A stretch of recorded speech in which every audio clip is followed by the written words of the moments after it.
Unfortunately, I didn't leave myself enough time to do a highly edited, crazy in-depth fun type review. So this will be a rare case of a minimally edited, unscripted, probably somewhat disorganized video here from myself on Kingdom Come Deliverance 2. Quick FYI, tomorrow, February 4th at 11 a.m. Eastern, I'll be dropping Let's Play Episode 1, so if you're interested in following something like that, be on the lookout, as well as 2 guides to help get you started. But let's talk about Kingdom Come Deliverance 2 with no spoilers, and the gameplay that you see in the background will mostly be just me running around the starting town, or it's from the prologue. No need to actually watch this video if you don't want to. Like I said, I'm not spending a lot of time on the editing process. But long story short, Kingdom Come Deliverance 2 will likely go down as one of my favorite RPGs of all time. Probably a little bit of recency bias in that statement, and I'm also coming from the perspective of someone who is a big fan of the first game but can also acknowledge that it's nowhere near being the perfect game, but it was very unique and special. KCDII is also not the perfect game, and I'll have a negative section towards the end of the video. But it is the first game on steroids, and that's really all that many of us fans wanted. Throughout my playthrough so far, I've been getting feelings similar to what I felt when playing Baldur's Gate 3. That doesn't mean that if you're a Baldur's Gate 3 fan, you'll like Kingdom Come Deliverance 2. They're very different games. They're both very much RPGs though. But if I had to describe these feelings rather vaguely, I would say think of how you felt playing RPGs back in the golden age before greed so heavily took over our industry. A time when we had passionate studios making RPGs that they want to make, that they would like to play themselves. Studios that were not afraid to try new crazy things and stuff like that. And that type of passion, I can just feel it when I'm playing Kingdom Come Deliverance 2. And I appreciate Warhorse for that. It's a great feeling when you're playing an RPG. I'm about 70 hours into the game or so. I do lack the perspective of someone who knows how the game ends, so it's important for me to note here. I could have just lied and not told you that, but I'm going to be honest here. But with that said, I do have the perspective of being someone who has been taking their time, really dipping into the immersion of the game, doing all the side quests, trying crazy things. I'm really in no rush at all, and I think that's exactly how this game needs to be played, at least for myself. And when I spend 70 hours in a game and have an extremely enjoyable time, there's nothing that can take that fun away from me. I know some of you, if a game has a bad ending, it will ruin the entire experience, but for me, it would just be unfortunate. Even though I don't think the game is going to have a bad ending, there's nothing indicating that it will. In fact, I think it's probably going to be really good, but I tend to care much more about the journey, and the journey so far has been really, really enjoyable. And before I get into gameplay specifics, I want to quickly talk about the price tag here. So KCDII is selling for a $60 base edition on PC. Not even technically a full-priced game these days. And for those who are the target audience here, I think this is a steal when compared to many other $60 or $70 games. I mean, even looking at Avowed, even if Avowed turns out to be an amazing game, which I really hope that it does, we already know that Avowed is a 30 to 40 hour experience. I think the devs even said that themselves, and it's selling for a base edition on PC for $70, $80 on console. When it comes to content offered, KCDII simply just offers a ton of content when you compare it to most other games of a similar or higher price. Of course, there's a ton of factors that go into game pricing. Publishers, how much time a studio spends on the game's replayability, expenses on cinematics and actors vary from studio to studio. Some go all out in those categories, some barely do it at all. There's a lot of factors here, but I think you still get the point that I'm trying to make. If $70 was accepted as the norm for fully priced games these days, if there were going to be 2 games that should represent what a full priced game should be, KCDII and Baldur's Gate 3 are those 2 games, yet both of these games are selling for $10 cheaper than many other games that contain half the content, half the enjoyment, and I would say half the soul. I am ranting a bit here, but this is Wolf Unscripted, so get used to it for this video. KCDII offers a ton of content. The devs said 80 to 100 hours, and I think I'm probably going to be playing for a lot more than that. And even though I'm not sure about the ending, I'm fairly confident that this price tag is worth it if you are the target audience. Well worth it. And while this game won't be for everyone, Grounded medieval setting means no fantasy or magic. First person perspective only is always a bit divisive, and some mechanics in this game I would say are a bit on the hardcore side. I mean, they're not even really that crazy. It's not like it's a crazy difficult game, but we seem to have lost our overall intelligence as a gaming community over the years as games continue to streamline, and we forget how games were in the 90s and early 2000s. Like Morrowind would be considered very hardcore these days. But I can confidently say that this is an easy purchase for fans of the original, and I also believe that Warhorse will be bringing in a ton of new fans this time as well. But let's get into some of the biggest highlights for me, and then we'll get into a few of the negatives. KCDII is one of the most reactive RPGs that I've ever played, at least in the past decade. Run around naked, NPCs will comment on that. If you're stinky because you didn't wash yourself or your clothes, NPCs will react. Depending on what you're wearing, your charisma can go up or down, making it easier or harder to pass checks and get good deals on buying goods from vendors. If you do more serious crimes, there will be more serious punishments with the game's crime system. You can be branded, you can be caned, you can be whipped, you can go in the pillory, you can even be executed, which I haven't been executed yet, but I'm assuming that means game over. Towns have reputation systems, so all of your actions don't just affect NPCs in your immediate vicinity. There's like this overarching effect as well, which is really, really engaging. If you have blood on your shirt, some NPCs will notice. If you treat an NPC badly, they may cut you off from future services.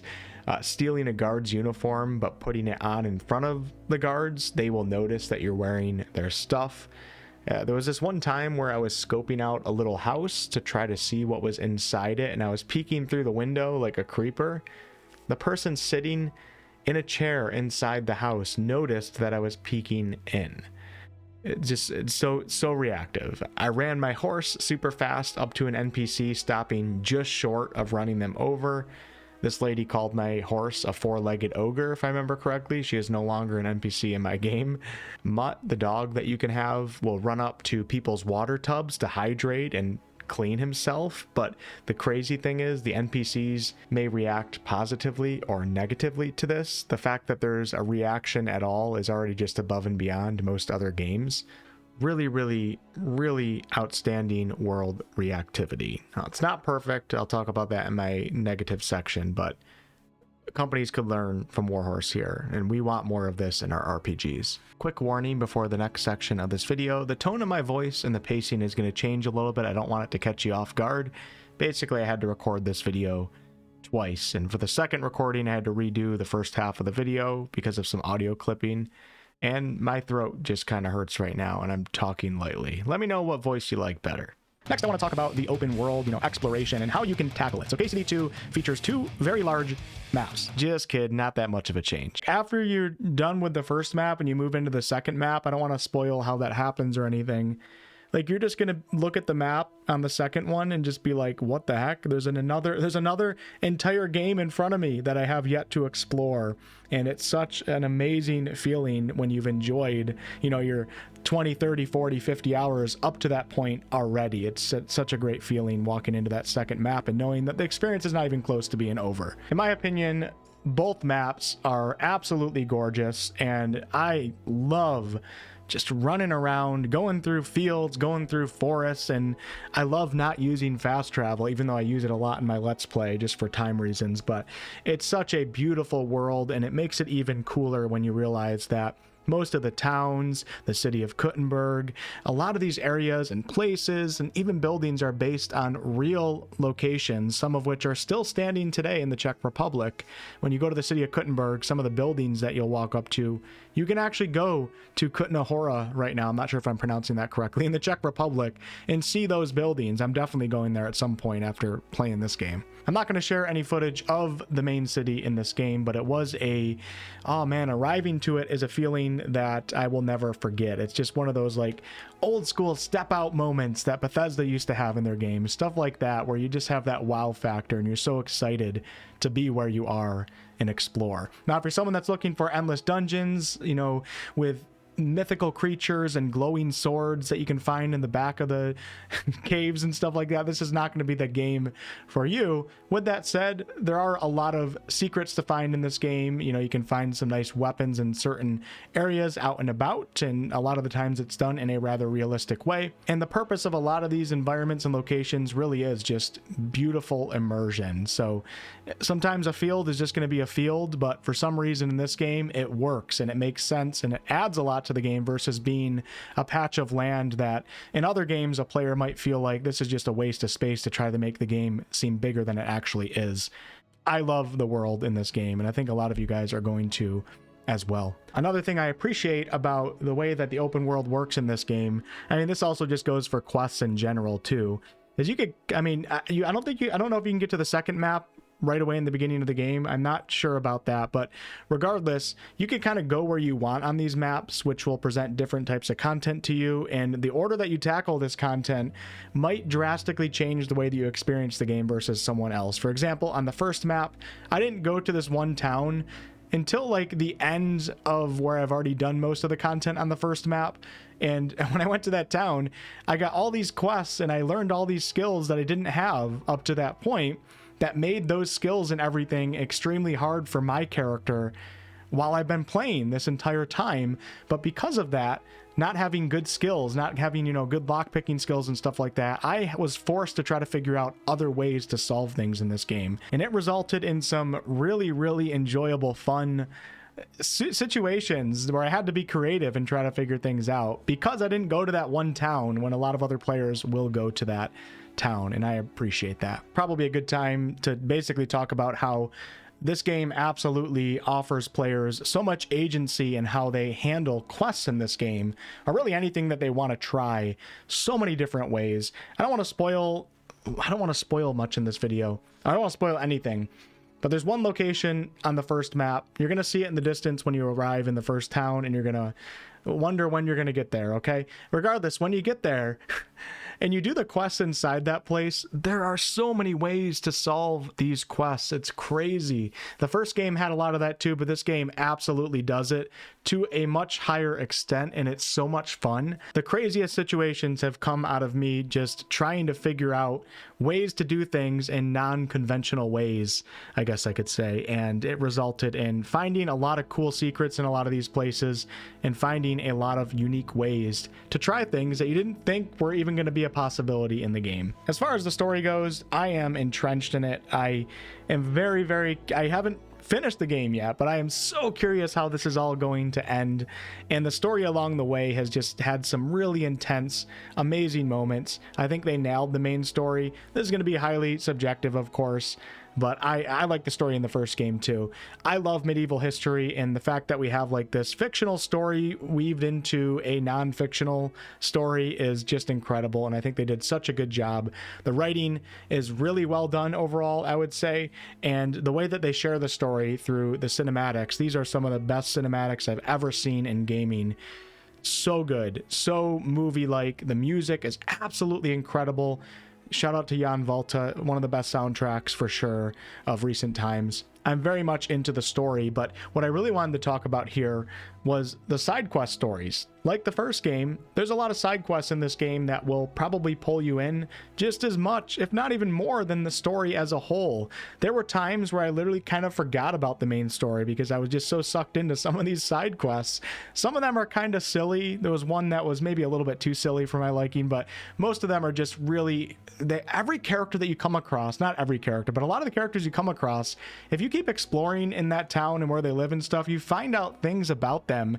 You find out background stories, and there might be a character walking around that has like a black eye or something, and you wouldn't think anything of it in another game, but then 3 hours later you're talking to another NPC in that town and you learn this whole story about the family that they're in and some abuse that was happening, and everything just unravels, and all the little details on characters that you notice throughout your time like come to fruition, and it's really cool. So many characters in this game that you would never expect to have a backstory or anything do actually have deep backstories, and it adds so much life to these towns and makes like the little side quests and some of the tasks much more enjoyable and immersive. And now I want to talk about RPG mechanics, even though a lot of what I talked about has to deal with RPG mechanics, I just want to say that one of the highlights of this game for me is the use it and get better at it type system, where the more alchemy you do, the better that you get at alchemy, of course. The more you sprint around and jump over obstacles, the more vitality your character is going to build. The more you train in combat,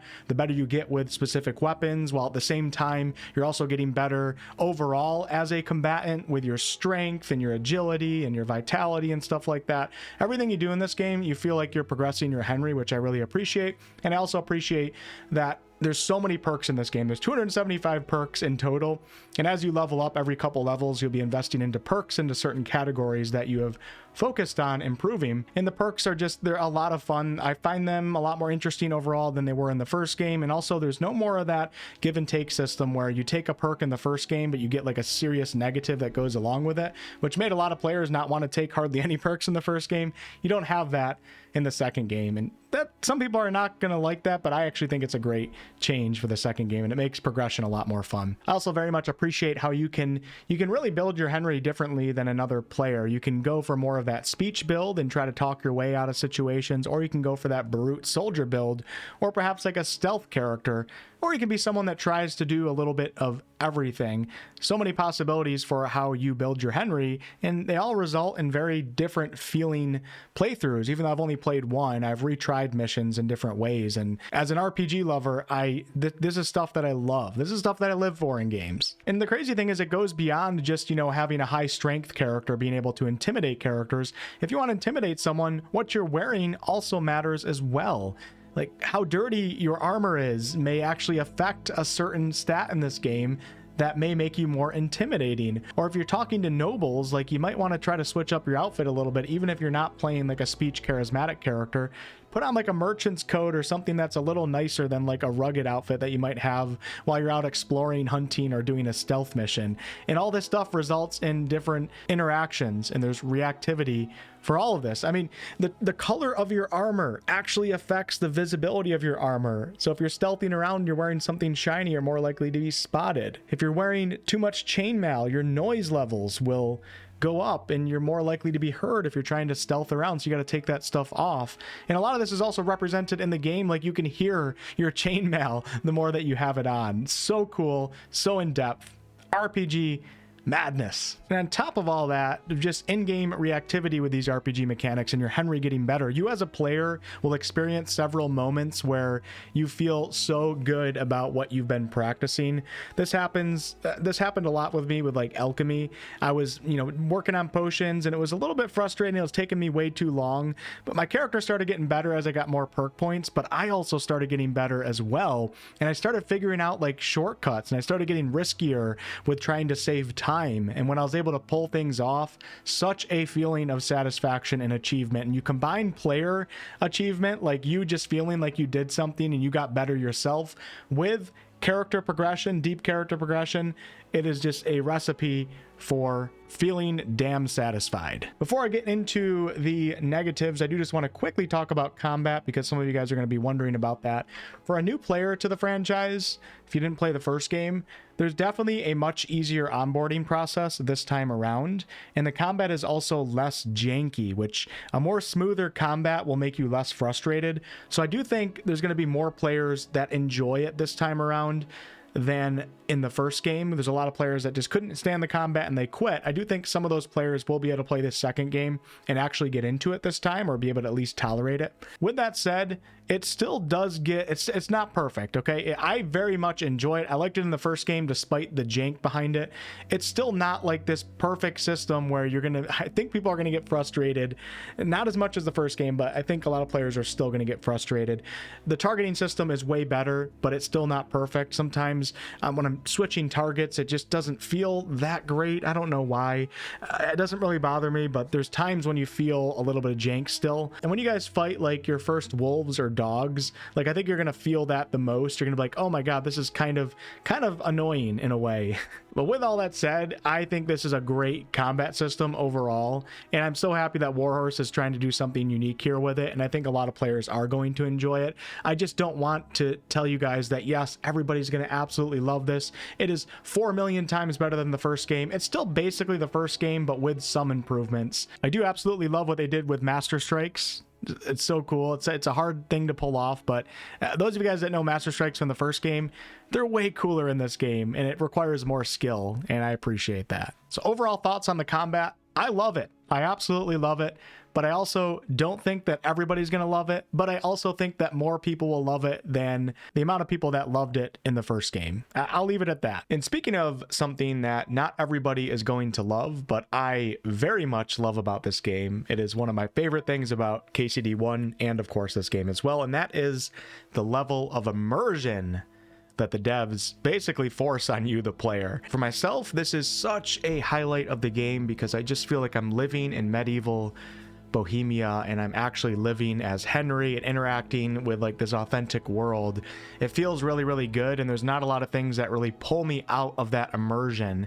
Like, you're not going to find all the hand-holding aspects that you find in a lot of, you know, like Ubisoft games and games like that. And there's also a lot of quests where you travel kind of far across the map, and some players are going to be wanting to like click a button just to speed there real quick. That's just not what you do in KCD2.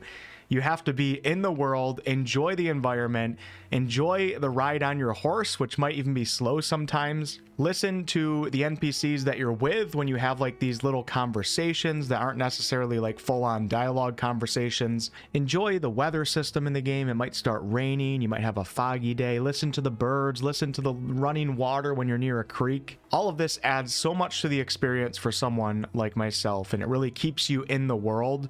But I don't know if everybody's going to like that. I think there's going to be some people that just aren't into this like realistic immersion. And this also goes for other things in the game too, like hunting. If you want to hunt for meat or materials, this takes time. Like, you're going to feel like you're actually going out on a hunt. Alchemy and blacksmithing are these entire deep processes where you're going to experience crafting like you've never experienced in games before. It's not just click a button and have a potion be made. You actually have to grab the ingredients from the shelf in alchemy and put it into the pot, and that's all part of the experience, and hearing those sounds, and all of it just comes together for this highly immersive experience. If you want to repair your weapon, you can go to the blacksmith and pay for it, but if you don't have money, or if you just enjoy doing things on your own, there's sharpening wheels. You have to sharpen the entire sword from the top to the bottom. It's a different experience. But man, is it phenomenal for those that really enjoy this immersion, and it makes it even better, in my opinion, that most of it's realistic immersion in Bohemia, modern day Czech Republic.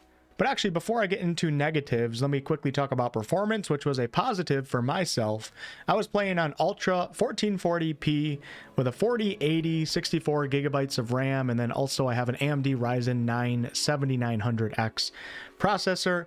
In the busy city of Kuttenberg, I was getting 105 to 130-ish FPS consistently. And then with DLSS off, I was getting 90 to around 110 or so.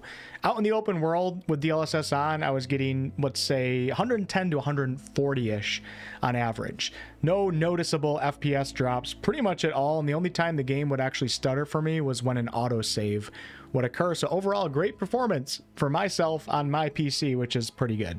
But this is a good time to transition into negatives now for this section. And we're going to start off with bugs, which is like kind of has negatives, but it's also kind of a positive too, because it wasn't the worst ever, but there's definitely some negatives here. Now, keep in mind that the majority of my experience has been played on a month early version of the game, which is very, very important to preface with here. But with that said, encountering some bugs, I think, is pretty much a guarantee in an open world RPG that's this big, that offers this much player agency. And I encountered a few bugs that caused me to reload. Maybe these are fixed with version 1.0, but I can't help but feel that some of you will experience some of these bugs as well. For example, there was this one quest where I was supposed to talk to a group of NPCs that were said to be sitting at a table at the tavern. The innkeeper specifically tells me to go talk to them as they're sitting right there at the table right now. And then there's no one actually sitting at the table that she's talking to. No one in sight to be found for that quest. What I ended up doing for this was reloading, trying to forget about the quest for an hour or two, and then coming back later to try it again. And I did run a few tests. Sometimes I got it to work, other times I didn't. So the quest was just pretty wonky. There were also a couple times where I went to report to an NPC on a quest or something that happened, and there was no dialogue option to report said findings, which of course is very frustrating. A few things like that have occurred on my run. Now, considering that this game, runs off of this save your schnapps manual save system. If you encounter some of the bugs that I have, even though I haven't encountered like too many, but even encountering just a few of these can cause you a lot of loss of time, and you might not be as cheerful in accepting of these as I am. Once again though, month early version of the game, but I really hope that some of these are fixed in 1.0. A lot of us have been reporting bugs, so maybe they are. Overall though, you know, just a handful of quests that happen like that, but like I said, I think it's important to point this out just because of the save your schnapp system. So if one of you guys that has limited gaming time experiences a bug that, you know, breaks a quest or whatever, and it forces you to reload, if you haven't saved in a while in the game, that could be a pretty big hit to you. I do think that most players will be fine on day one, especially those of you that don't, you know, play 10 hours a day. There's going to be time, by the time you get to certain places where there's more of a chance of a bug occurring, there'll probably be a patch out. But if you are someone who gets really upset at bugs that can cause a reload, I would recommend waiting for some later on 1.0 reviews, so like maybe a week or so from now. As far as smaller bugs go, sure, there was some clipping in the game. Every once in a while, I would find an NPC that was doing some weird stuff. Didn't look natural, didn't look right. But these bugs were really not that big of a deal to me. Overall, it was fine. On the same subject, I did get the feeling that the further you get into the game, things are a little bit less polished, maybe with the exception of like cinematics or central story related stuff. I specifically noticed this with some of the facial animations in regular dialogue, and facial animations are already not great in this game, minus the cinematic animations, which I think at large are really well done. But there were times where I noticed it was getting worse than it was earlier in the game. This is actually not something that bothers me that much though, especially in a game that offers so much more that's done at such a high quality. I can overlook stuff like this with some games. It's not that big of a deal to me, but I think objectively there's some times when it doesn't look the greatest. And I did feel that some more time could be spent in this department, especially in like the second half of the game. Perhaps my personal biggest negative though, all these negatives affect people differently. This one affected me the most, more so than any reloading bug or stupid animation. And this was the overuse of certain face models. There's this one guy in the game that has a particular face, and the first time I encountered him, you can even hear me saying that this guy looks cool in my Let's Play series. But 40 hours after that, I would like nothing more than to delete that stupid face off the face of Bohemia. It is used way too many times. And it's not just used with like a regular NPC walking around the city. Like that's not that big of a deal. You see this face a lot with like characters that are sometimes like a second in command of something, or just NPCs that you can talk to more so than just a regular NPC. There's a few other faces like this as well, and it was just really bad with this one particular face though. And it was bad. Warhorse did the classic, you know, throw a mustache on the face of, or a different color beard to try to change it up, but it was not good enough in my opinion. And I honestly think that this is such a negative that Warhorse needs to update a few faces in a future patch. Another negative that happened, I would say a handful of times, and I don't think this is really a bug, I think it's just something that needs a little more time in the oven, is that although NPC reactivity at large is, I would say, phenomenally well done and deep, sometimes it doesn't always make sense. There was this one guy's daughter who died basically because of me, and after we talked about this, which was not a pleasant conversation, he was not happy with me, of course, I walked right back to him and asked him a question, and bam, he was like back to being this normal happy dude. Who didn't really know who he was talking to. Or it can work the other way around, where you talk to someone nicely, you do something great for them, and then 2 minutes later they might respond to something like you are some vagabond that they never met before. It doesn't really happen that often, but it did happen enough for me at least to remember that. A quick negative here, although it's like a positive at the same time, there's so much dialogue in this game. I think there's more dialogue than in BG3 in total. And I think that's a huge plus. It's really cool. And also you can skip a lot of the dialogue, or you don't have to engage with a lot of it. So it's not like forced on every single player at all times. Sometimes I felt there was some unnecessary fluff in the dialogue. And as someone who likes to exhaust most of the dialogue options, sometimes I was getting annoyed. I was like, we really didn't need those 2 lines. Not a huge deal, but I did notice this and I wrote this down. A few lines that didn't feel like they really added anything, but just taking your time. Speaking on combat, even though I already kind of talked about a few of the negatives there, as I said, it's not like a perfect combat system, nor did I expect it to be. But, you know, sometimes changing targets does still feel a little bit janky, although much better than the first game. My biggest complaint here, though, believe it or not, and this is very, very personal to me alone, I felt the combat was too easy. Now, at the start of the game, I did struggle a little bit when I was learning the first, like, 5-6 hours of the game. But after that, like, I don't know, there was a point where I felt like no combat encounter was ever going to challenge me, and I consider that a negative. I wish the game launched with hardcore mode. I think that would have solved this potential problem for some players. And I think a lot of experienced KCD1 players are going to find that they don't necessarily feel the challenge that they felt in the first game, which was like a huge point of satisfaction for many of us, getting better at combat. In this game, you get better pretty quick, and then I feel like there's not much of a challenge after that. This could be a huge plus, though, for those of you that found combat, you know, too annoying or difficult in the first game. And I also just want to quickly add that I do like the combat overall, and like I said, it's better than the first game in so many different areas.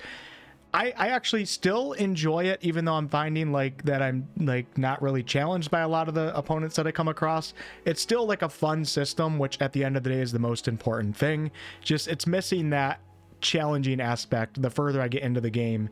So that's the negative part of it. It's not that the combat isn't fun, because it is fun. There were a few times when I used persuasion checks and dialogue where I thought the excuses that Henry gives to try to get out of something were pretty dumb. It didn't really make sense. Some of them are pretty funny. I thought some of them were dumb, though. I wrote this down as a negative. And I'm going to end the negative section here. We're almost done with the entire video with two things that I think are controversial. So they're not necessarily negatives to me: the save system and also timed dialogue responses. So starting off with the save system. So in KCD2, there's a few ways that the game can save. There's auto saves, which typically happen when you're doing quests every so often, or when you reach like important points in the quest. There is more auto saves in this game than there was in the first game, which I think is good. You could sleep in a bed that you own or a bed that you're paying for. That will give you a save point. Or if you have save your schnapps in your inventory, you can essentially do what's equivalent to a manual save, although it's limited to the amount of schnapps that you have. I actually like this system, and I get what Warhorse is going for here. You're less likely to save scum, and the moment-to-moment gameplay can be a little bit more intense and meaningful when you can't just hit F5 whenever you want. You're more likely to value your life in the moment-to-moment gameplay. With that said, it doesn't matter how much you feel this is how all players should play. Your opinion is not really grounded in any absolute truths here. This is very, very subjective, and simply put, from what I see, there seems to be a ton of players, a substantial amount of players who do not like not having the ability to save the game whenever they want, or at least being forced to use save your schnapps. When I think about Warhorse offering the option to players to manually save without needing save your schnapps, I really don't think it's that serious of a feature to where if they optionally allowed this, they're sacrificing the core vision of their game, and these players are no longer playing Kingdom Come Deliverance 2. I don't feel like it's like that at all. I think the benefit of offering it optionally would far outweigh any possible negatives here that they think would come from it. And you know what? I actually would support if a player tries to turn this on. Perhaps you have the option at the beginning of the game that maybe like a little pop-up box pops up, and there's like a little statement from Warhorse saying they designed the game for save your schnapps, so choose this at your own risk or something like that. I don't think it's a hill worth dying on. Not that Warhorse is going to die from this. Of course, they're not going to. But in the name of, you know, allowing some players to not lose as much time because they forgot to engage with the system or didn't engage enough with alchemy or whatever, I think this should be offered optionally, even with a warning box. I don't know why this is such a serious thing to Warhorse. With that said, PC players, I'm sure there'll probably be a mod that might already be out that allows manual saves. And also, I just want to say that save your schnapps feel like they're a little bit easier to come across in this game and find the ingredients and stuff like that. So I think it's still a little bit better than the first game. And the last negative that I'm going to talk about, I haven't really had a problem with this as much myself. I think a lot of players are going to dislike this though, but I certainly don't like it. And this is timed dialogue. Doesn't happen all the time, and if this is something that you really don't like, I don't think it happens enough to where this should prevent you from wanting to play the game. But when a timed dialogue does occur, you only have like a few seconds to choose your response, and even if you read fast, you're going to be fine reading all the options, but if you look away from your screen, even to take a sip of water or something and look back, like it's over. You're not going to be able to choose a dialogue response that you want in time, and it's really annoying in my opinion, and I think it's pretty unnecessary. I don't see, if Warhorse really likes this feeling because they want to create a sense of urgency or something, I think this should absolutely be an optional feature. But really, I don't think it even adds enough to the game, period, for it to even be a thing in this game. I think they should get rid of it. And this is coming from someone who has mostly had no problem with handling these. I'm gonna start wrapping up the video now. I'll do like a quick little conclusion, if I can think of one off the top of my head. Thank you all for listening to me ramble here for 30 plus minutes. Funny thing is, this video actually is going to take me like 30% of the time that a typical video takes me because I didn't really edit things or organize my thoughts and stuff. But hopefully you guys got some value out of this. I wanted to make sure that I dropped something on the 3rd of February, and I've played this game quite a lot, so I think I can at least offer some sort of opinion that you guys might appreciate before you play this game. But in conclusion, after 70 plus hours, I see no reason why the very end of the game won't be absolutely phenomenal. I could be wrong, but man, I've just been having such a great time with this game. It is one of the most immersive games I ever played. I really appreciate that. The exploration is so much fun with this realistic environment that portrays, I think, the Czech Republic really well and just shows the true beauty of our world. The deep RPG systems and mechanics are so good. The world reactivity is some of the best that you've seen probably in the past decade of gaming. Warhorse really went all out with that, and you guys are going to notice it right away after you get out of the prologue of the game. The agency that Warhorse gives you, the player, to handle quests and situations in a way that you want to try to handle them, which includes oftentimes some creative, really fun solutions. You can go kind of wherever you want on your map. You don't have to stick to like going to this town and that town for that quest and then follow that quest. You can go wherever you want, and you'll experience different types of content, which will change the way that you actually play the game, and it's really awesome. If you just skip to the summary, which I'm sure a lot of people did here, make sure to go back and watch my negative list. I'm speaking very high praise of this game, but I did talk about a few negatives that I think most people should listen to in this video. But ultimately, I stand by what I said in the beginning. I really do think that this game will end up on my list of favorite RPGs of all time, and I feel very appreciative that Warhorse Studios exists and they are continuing to make games, kind of like how I feel with Larian Studios. Two studios that are not afraid to take risks and make a game that they want to make themselves versus making a game that is trying to appeal to the widest audience possible. And the funny thing is, oftentimes games that studios make for themselves turn out to be more popular than the games that studios make to try to appeal to everyone. And hopefully that happens with Kingdom Come Deliverance 2, at least to a certain extent. I doubt it'll be like Baldur's Gate 3, but I hope it happens to a certain degree because we want Warhorse around in the future. Thank you all so much for watching. Let's Play episodes out on the channel right now. I'll be live streaming probably almost every single night right here on YouTube and on my Twitch channel at WolfheartFPS. And I also have a ton of guides that probably are already out and will continue to come out. Catch you all on the next one.